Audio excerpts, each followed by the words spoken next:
আসসালামু আলাইকুম। আজকের ভিডিওতে আমি কথা বলবো স্টেরিও সাউন্ড সম্পর্কে। স্টেরিও সাউন্ড জিনিসটা কি, এই ভিডিও দেখলে আপনারা একটা ক্লিয়ার ধারণা পেয়ে যাবেন। আমরা অনেকে যারা গেমস খেলি বা অনেকে যারা মুভি দেখি, অনেক বেশি মুভি দেখি, তাদের এই ভিডিওটা দেখা প্রয়োজন আছে, কারণ তারা স্টেরিও সাউন্ড সবথেকে বেশি ইউজ করে। তো এখন আমি বলি স্টেরিও সাউন্ড জিনিসটা আসলে কি। এর মাধ্যমে আপনি নির্ণয় করতে পারবেন আপনার সাউন্ডটা কোত্থেকে আসতেছে। দাঁড়ান একটা উদাহরণ দিই। ধরুন আপনি একটা গেমস খেলতেছেন, পাবজি খেলতেছেন। হ্যাঁ, পাবজিতে কি হয়, অনেক দিক থেকে এনিমি আসে। তো যদি আপনি স্টেরিও হেডফোনটা ইউজ করেন, তাহলে আপনি বুঝতে পারবেন যে কোন দিক থেকে আসতেছে। আপনি হেডফোনে দুইটা থাকে, দুইটা বাড থাকে, দুই কানে দিছেন।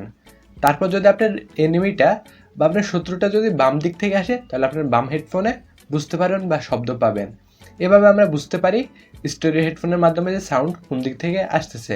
বা আপনারা যারা মুভি দেখেন, তারা ধরুন কোনো একটা মুভি দেখতেছেন, সেখানে বাম দিক থেকে বা ডান দিক থেকে কোনো একটা শব্দ আসতেছে। তো আপনার হেডফোনে ওই ডান দিক থেকে শব্দটা আসবে।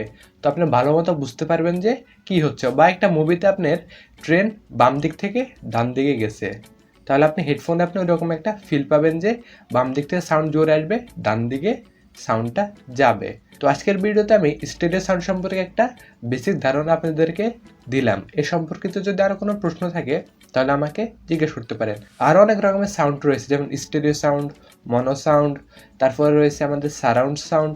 এগুলো সম্পর্কে আমি আপনাদেরকে তথ্য দিতে পারবো। যদি চান তাহলে অবশ্যই কমেন্টে আমাকে জানাতে পারেন।